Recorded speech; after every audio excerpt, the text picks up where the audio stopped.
Guys നമ്മളിവിടെ ഒരു കുറുനരികളെ കണ്ടിട്ടുണ്ട് കേട്ടോ. അങ്ങോട്ട് പോവാണേ. ഇവിടെ ഫുള്ള് കാട് കത്തിപ്പോയതാണ്. നമുക്ക് മെല്ലെ പോയി നോക്കാം.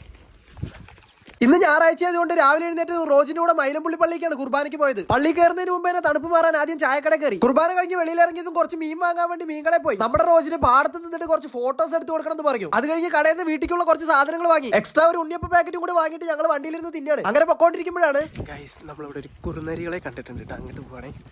ഇവിടെ ഫുള്ള് കാട് കത്തിപ്പോയതാണ്. നമുക്ക് മെല്ലെ പോയി നോക്കാം.